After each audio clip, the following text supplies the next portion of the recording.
저희들 말씀을 들을 수 있는 자리에 있게 하시고 하나님을 경배하고 찬양할 수 있는 자리에 있게 하여 주심을 감사를 드립니다.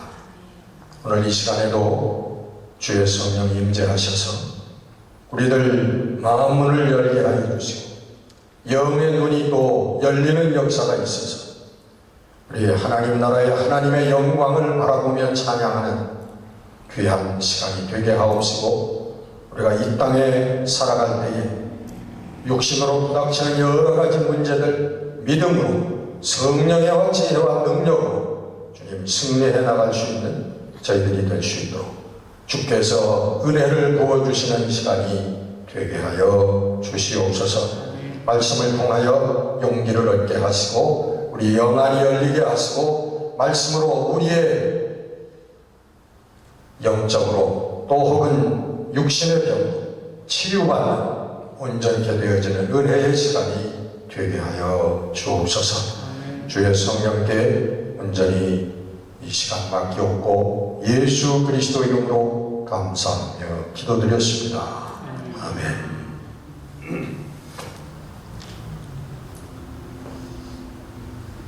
이 복음서에는 주요한 인물들이 등장을 합니다. 여러분 너무나 잘 아시겠지만 우리 복음서의 가장 중요한 인물은 누구죠? 당연히 예수님이죠. 복음서의 주인공은 예수님입니다. 복음서는 예수님이 누구신가라고 하는 것을 가르쳐주는 것이고 예수님이 오셔서 무슨 일을 하셨나라고 하는 것을 기록한 것이고 예수님께서 무엇을 가르쳐 주셨나라고 하는 것을 우리에게 남겨주신 기록입니다. 그래서 예수님이 가장 중요한 인물이다. 이건 대답할 필요도 없고 그 다음에 중요한 사람들이 누굴까요? 네? 복음서를 다 읽어보셨구나. 제자들이죠. 그 다음에 예수님의 사역을 이어가는 제자들, 예수님께서 예수님의 사역을 맡기시기 위해서 불러주신, 선택해 주신 제자들. 그 다음에 등장하는 주요 인물들이 누군가요? 이게 선한 역할을 하는 사람이 있으면 또 악한 역할을 하는 사람들이 있잖아요. 누구예요? 복음서에는 바리새인들, 서기관들, 제사장들 이런 사람들이 예수님을 어게인스트하는 그런 역할로 등장을 합니다. 그 다음에 또 누가 나올까요? 복음서에 중요한 인물이 누가 있을까요? 복음서에는 그 바탕을 이루는 예수님께서 사역의 대상으로 삼았던 그 당시의 백성들이 있습니다. 그렇죠? 이 큰 등장의 인물들, 소소한 인물들이 있지만은 큰 등장의 인물들 이렇게 우리가 살펴볼 수가 있겠습니다. 예수님께서는 이들과의 만남과 그 관계 속에서 예수님의 사역을 펼쳐나가셨습니다. 예수님을 어게인스트했던 바리새인들, 서기관들, 제사장들, 그 중에 특별히 이 바리새인들이라고 하는 사람들은 당시의 유대인들에게, 백성들에게 존경을 받던 사람들이었습니다. 왜?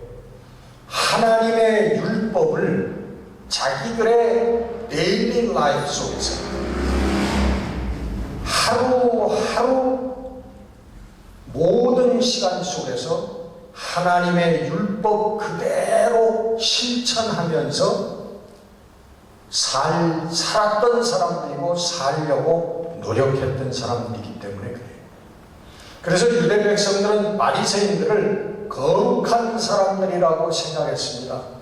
우리는 하나님의 율법을 다 지키지 못하지만 저 사람들은 하나님의 율법을 다 지키는 거룩한 사람들이로구나.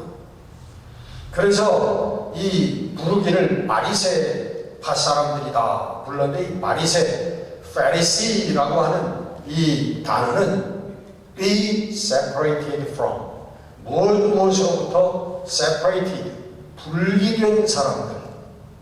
다시 말하면 이 세상에 속스럽고 추하고 더러운 그런 것들에서부터는 분리돼가지고 하나님의 거룩한 말씀만 먹고 지키면서 사는 사람들이다. 그래서 존경을 받는 사람들이었습니다.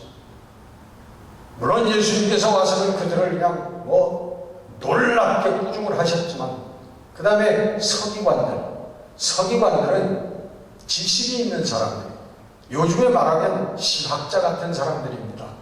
하나님의 말씀을 subscribe, 기록할 뿐만 아니라, 기록자라고 나와 있지만 이들은 하나님의 말씀을 해석하는 사람들이에요. 안식일에 일하지 말라, 그러면 일이라고 하는 건 어느 정도 해야만 안식일에 일이 되는 거냐, 이런 것들을 세세히 해석하고 기록하는 사람들. 그래서 유대인들이 그 서기관들의 기록을 따라서 신앙생활의 기준을 맞춰서 나가는 사람들. 이 사람들 역시 보통 사람들이 아니죠. 그리고 그 위에 대제사장, 그리고 제사장들이 있습니다. 이 사람들 물론 백성들하고는 거리가 먼 하나님의 거룩한 제사를 담당하는, 그렇게 존경받는 사람들이었고, 또 파워가 있는 사람, 힘이 있는 사람들, 산헤드린 공회를 움직이는 사람들이고, 그 산헤드린 공회를 통해서 백성들을 정죄하고 죄인들을 다스리고 할 수 있는 그런 파워풀한 사람, 생사 박탈권을 가지고 있는 그런 사람들이었다.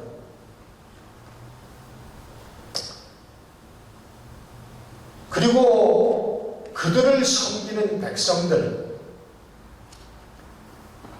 이 성경에 보면 백성들의 삶은 참 비참합니다. 저들은 가난하고, 그리고 치유받을 수 없는 많은 육신의 병들에 시달리면서 로마에 수탈당하고, 거기다가 플러스 그 유대 관리들과 종교 기득권자 제사장들에게 수탈당하던 그런 사람들이 예수님 당시의 백성이었습니다. 예수님은 그 땅에 오셔서 정말 여러분 아시다시피 아주 낮고 낮은 자리의 신분으로 이 땅에 오셨습니다. 그리고서는 노동하는 노동자 계급이었습니다. 예수님은. 거기에다가 촌철살인의 율법의 지식을 가지고 있던 분이에요. 그것은 상상할 수 없는 일이죠.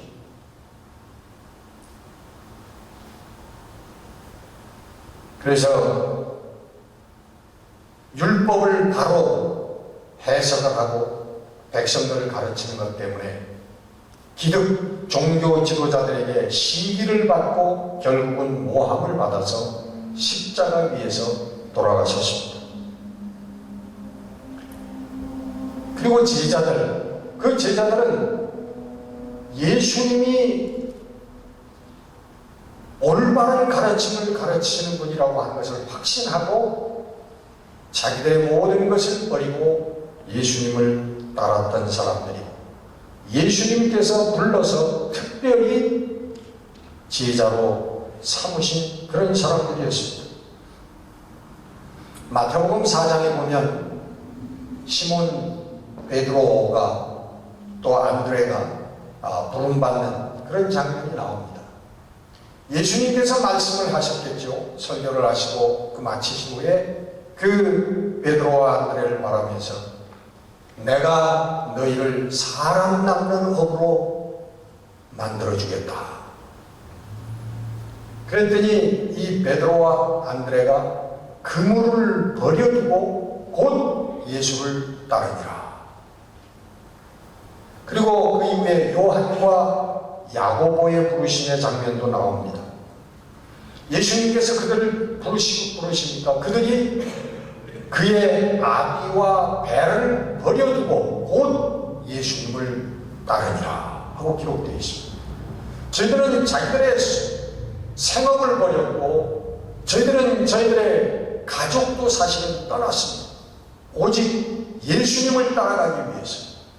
그게 예수님의 제자들입니다.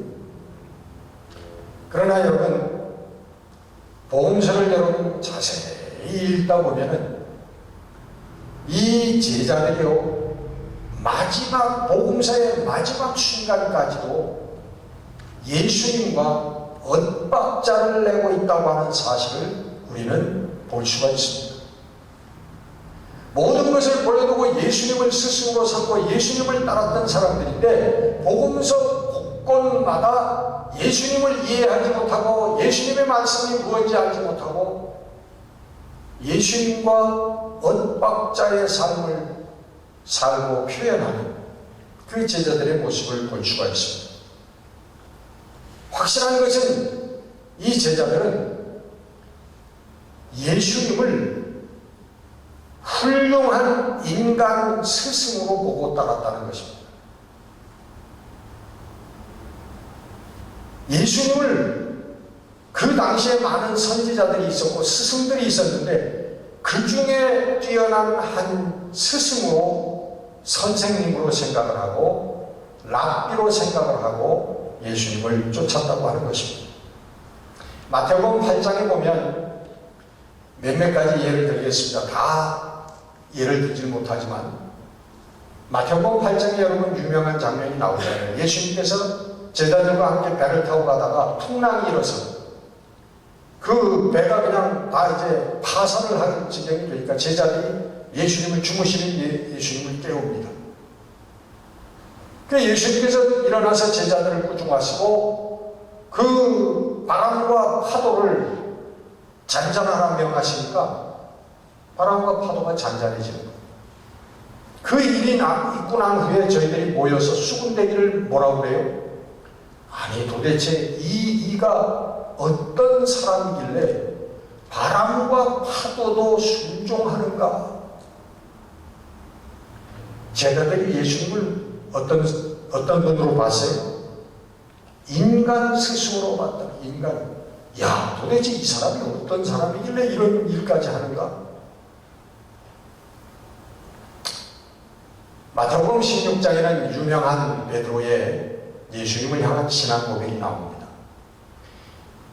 무슨 신앙 고백이죠?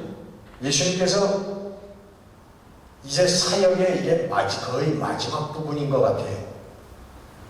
예수님께서 궁금하셨던 게 뭐냐면 사람들이 나를 어떻게 생각하는가 라고 하는 게 궁금하셨어요. 그 제자들이 이렇게 제자들과 함께 모여있을 때 예수님께서 물어보셨어요. 야, 많은 사람들이 저 백성들이 나를 누구라 하느냐? 그러더니 제자들이 뭐라고 하냐면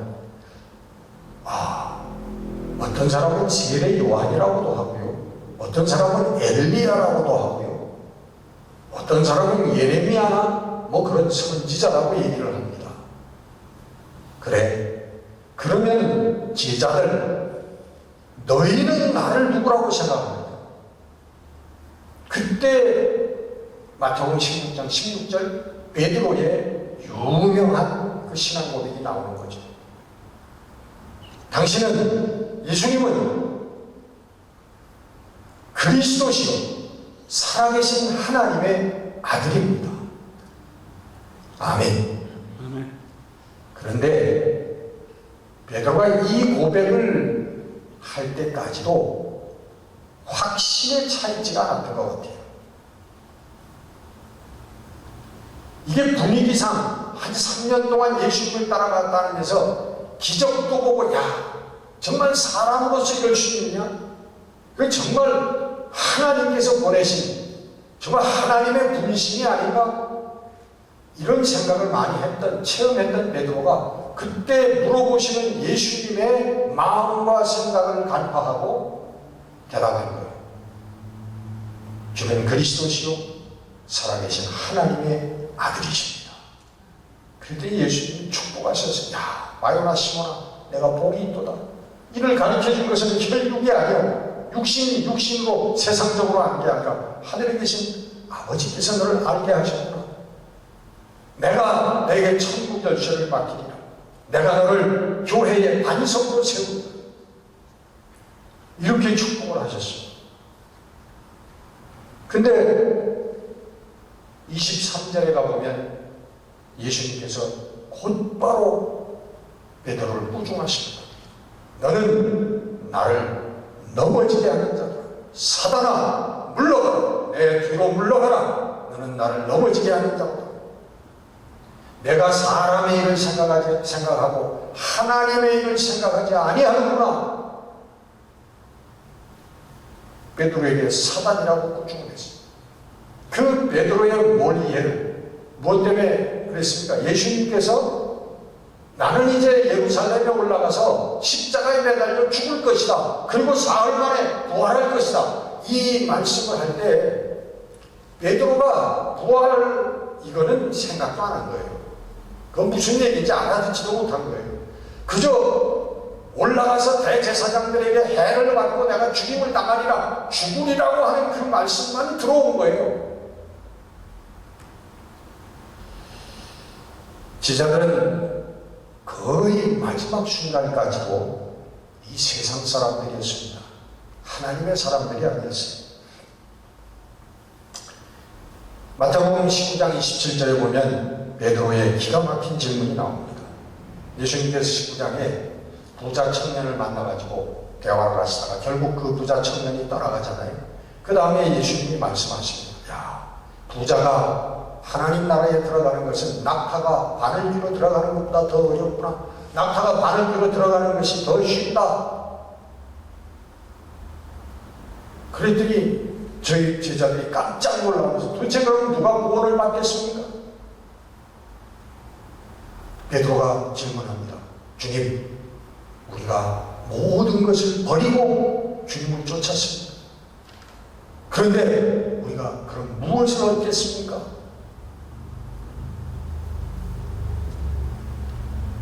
여러분, 베드로가 질문하는 게 뭡니까? 무엇을 얻겠느냐? 이게 영생에 대한 질문으로 보입니까? 아니. 오늘 본문도 같은 맥락입니다. 오늘 본문 말씀이 뭐예요? 내가 너에게 무엇을 해주기를 원하느냐? 야고보와 요한이 나와가지고 우리가 무엇을 구하든지 주님 예스 해주실 거죠? 다 들어주실 거죠? 그랬더니 예수님께서 너희들이 무엇을 원하느냐 물어보셨어요. 그랬더니 요한과 야고보가 뭐라고 그랬어요? 주님이 득세하실 때 그때에 나는 오른편에 내 동생은 왼편에 그렇게 앉혀주십시오. 제자들 다 따돌리고 제일 먼저 약삭빠르게 와가지고 주님께 청탁을 하는 거예요. 여러분, 그때까지 예수님의 삶을 같이 살았고 예수님의 모든 것을 목도했던 이 요한과 야고보 이 제자들, 예수님의 제자들이라고 생각했던 그 사람들의 모리에를 보십시오. 이 순간 예수님의 가슴이 얼마나 아팠겠습니까? 야, 지난 3년 동안을 내가 모든 것을 보여주고 쏟았건만 결국 이들의 이해가 결국 세상의 부귀와 권세 그 정도였는가? 거기에서 머무르는가 하는. 그러면서 예수님께서 너희가 내가 마실 잔을 마시고 내가 받을 세례를 너희가 받을 수 있겠느냐? 그렇게 물으시는 장면이 오늘의 본문입니다. 예수님께서 오병이어의 기적을 베푸신 후에 그 백성들과 더불어 제자들까지 예수님을 왕으로 추대하자고 하는 그런 움직임이 일어났습니다. 여러분, 복음서의 거의 끝말에 무엇이 나옵니까? 결국은 예수님을 배반하는 가룟 유다의 기사가 나오지 않습니까? 예수님께서 처음부터 선택하셨던, 불러주셨던 12제자 중에 한 사람 가룟 유다, 제정을 맡았던 가룟 유다, 그가 예수님을 팔아먹습니다. 여러분, 가룟 유다는 그의 바램이 있었습니다. 가룟 유다 역시 다른 11 제자들과 마찬가지로 세상에 대한 비전을 갖고 있었던 사람이에요. 하늘나라의 비전이 아니라 이 세상의 비전, 예수님으로부터 이루어질 세상의 비전을 바라본 사람이에요.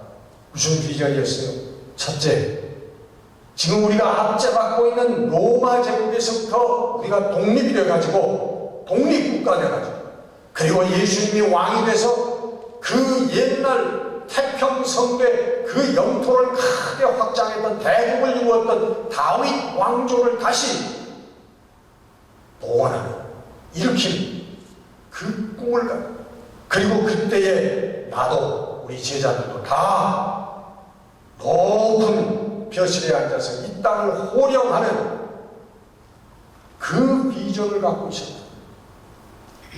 근데 예수님이 마지막까지 결국 뭡니까? 나는 죽을 것이다, 비참하게 십자가 위에서 죽을 것이다 라고 하는 뜻을 굽히시지가 않은 거예요. 그러니까 결국은 가룟 유다는 도대체 이게 뭐냐, 이렇게 허무하게 허망하게 죽을 것이라면 도대체 지난 3년 동안을 쫓았던, 모든 것을 버리고 쫓았던 우리들의 보상은 뭐냐, 우리는 무엇을 받을 것이냐, 그 예수님을 팔아먹은 거예요.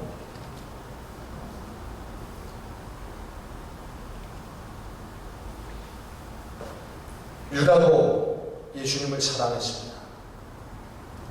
예수님이 그 잡혀서 치욕을 받는 그 모습을 보고, 저가 비록 예수님을 팔아먹었지만 견딜 수 없어서 나가서 자살을 했습니다. 예수님을 인간적으로 사랑한 사람이죠. 어떤 학자는 그렇게 얘기합니다. 가룟 유다가 예수님을 팔아먹은 것은 그 능력 있는 예수님, 절대로 저 제사장들 문화에 잡혀가지고 못 볼 꼴을 당하지 않을 것이다. 그리고 그것이 계기가 되어가지고 그 큰 능력을 발휘해가지고 로마 병정들을 다 무찌르고 이제 우리나라가 독립전쟁으로 나아가는 그 선두에 서실 것이다. 그렇게 가룟 유다는 봤다는 거죠. 그러리라고 계산했다는 것입니다. 그거야 모르죠. 여러분, 아까 말씀드렸습니다만 예수님의 수제자 베드로까지도 예수님께서 십자가의 죽음을 말씀하실 때에 예수님께 화를 냅니다. 베드로가 예수를 붙잡고, 여러분 어떻게 감히 스승을 붙잡고 흔듭니까? 여러분, 얼마나 베드로가 흥분했습니다. 화가 났습니다. 베드로가 예수를 붙잡고 항변하여 이르되 주여 그리 마옵소서, 이 일이 결코 주께 일어나지 않을 것입니다. 영어 성경에 보면 더 명확해요. Peter took him aside. 예수님을 붙들고 막 이렇게 옮겨놨다는 거예요. Took him aside. 그리고 began to rebuke. 여러분, rebuke라고 하는 영어 단어가 이게 비난한다 정도가 아니고 꾸짖는 거예요. 꾸짖는 거. 베드로가 예수님을 잡아가지고 흔들고 막 움직이면서 그러지 마십시오. 안 됩니다. 죽다니. 우리는 무엇입니까? 이제까지 당신을 따랐던 우리는 무엇입니까?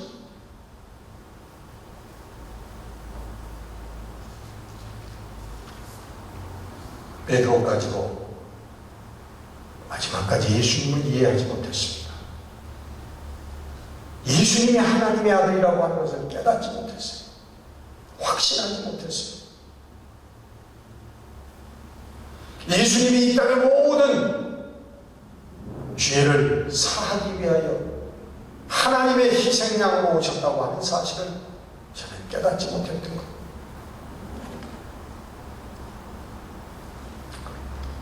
제자들은 예수님께서 부활하셔서 그 부활한 몸을 증거해 주시기 전까지는 저들은 돌아서지 못했습니다. 저들은 모여가지고 야, 나는 고기나 잡으러 이제 갈란다. 옛날 살던 삶으로 돌아갈란다. 두려워하면서 모여있던 저희들은 이제는 잊어버려야지. 예수님을 이제는 잊어버려야지. 그렇게 생각했던 것입니다. 그러나 그들에게 나타나신 부활하신 예수님, 도마에게 내 손을 만져보고 내 허리에 손을 놓고 이제는 의심하지 마라. 만져보고 믿는 자보다, 증거를 보고 믿는 자보다 보지 않고 믿는 자가 더 복될 것이다. 아멘. 증거를 받은 제자들은 그렇게 매달려 있고 버리지 못했던 세상 것들을 초대같이 버리고 순교의 자리까지 저희들은 기쁘게 갈 수가 있었던 것입니다. 아멘. 그것은 바로 주님께서 보시기 원했던 것입니다. 누가복음 10장 보면은 우리 주님 말씀하십니다. 내가 불을 이 땅에 던지러 왔노라. 이 불이 이미 붙었으면 내가 더 이상 무엇을 바라겠느냐. 우리 예수님의 소원이 바로 예수님이 던져오셨던 그 불이 퍼져나가는 모습을, 이 땅에 붙는 모습을 보시기 원했던 게 예수님의 소원이었어요. 그 불이 뭡니까, 여러분? 우리 하나님 말씀의 진리의 불이고 하나님의 생명의 불인 것입니다. 아멘. 그 하나님의 말씀의 불이, 하나님의 생명의 불이 우리 많은 사람들 심령 가운데 그 불이 붙어서 타오르는 모습을 우리 주님께서 보시기 원했던 거예요. 아멘. 이미 그 불이 붙었으면 더 이상 내가 무엇을 바라겠느냐. 여러분은 여러분의 평생을 통해서 보시기를 원하는 것이 무엇입니까? 무엇을 보시고 싶으세요? 오래전에 돌아가신 저희 외할머님이 계신데요. 우리 외할머님이 소원이, 제가 초등학교에 들어가가지고요, 그때 국민학교죠, 국민학교 들어가서 가방을 메고 학교에 가는 걸 보시는 게 소원이셨어요. 그래서 제가 국민학교를 1학년을 2번 다녔습니다. 1학년, 국민학교 1학년 때 납제해본 사람 있으세요? 그 할머니가 금방 돌아가실 것 같으니까 저희 어머님이 저를 일찍 국민학교에 입학을 시켜가지고요. 그런데 제가 클래스에 들어가서 선생님은 안 돌아보고 뒤에 앉아있는 애만 보고서는 자꾸만 장난질을 하고 그래서 결국은 퇴학을 당했어요.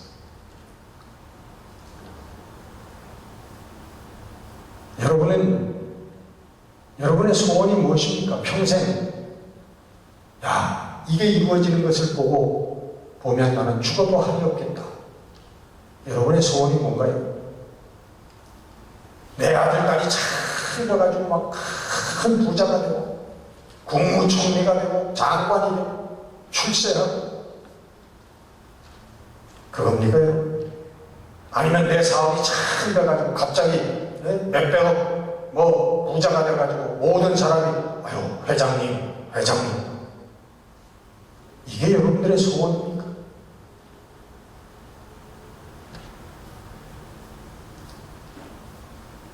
그런들 여러분, 그게 무슨 의미와 가치가 있습니까? 제가 6살에 일찍 가방을 메고 우리 할머니에게 보여드리기 위해서 초등학교 간 거나, 그리고는 1년도 다 마치지 못하고 퇴학을 당한 거나, 그럼 무슨 차이가 있습니까? 여러분, 우리는 평생 신앙생활한다고 하면서 우리 주님과 늘 엇박자만 내고 살아왔던 사람들 아닙니까? 우리 주님께서 야, 아무개야 정말 고맙다. 내 말을 들어주고 내 말에 순종하고 그렇게 행동해줘서 이겨줘서 정말 고맙다. 여러분들께 주님이 그렇게 고마워한 적이 있습니까?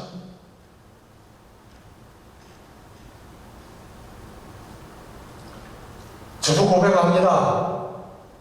충성하느라 노력했지만 평생 주님과 엇박자만 내면서 살아온 사람입니다. 다음 주에 은퇴하게 되는데, 벌써 은퇴했습니다. 공식적으로. 지난 수요일날 우리 연회 은퇴 예배에서 참석하지는 않았습니다만 은퇴했습니다. 그래도 은퇴를 시켜주시는 우리 하나님께 진심으로 감사한 마음을 가지고 있습니다.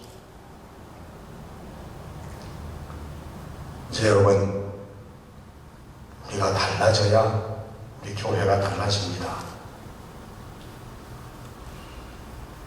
우리가 변해야 우리의 교회가 변합니다.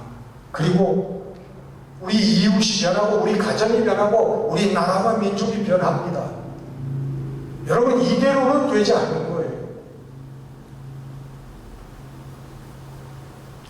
이제 우리 예수 그리스도의 가르침에 바로 어렵지만 내 자신을 쳐서 순종하고, 그게 바로 하나님의 생명의 삶을 사는 건데, 이 하나님 생명의 삶을 우리가 살면서 또 우리 주위에 전할 수 있는 여러분들이 되시기를 주의 이름으로 축원합니다. 아멘. 기도하겠습니다. 주님,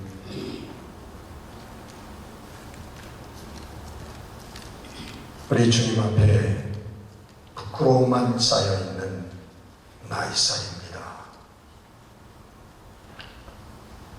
70년을 살았지만 주님 앞에 부끄러운 일들만 쌓여있는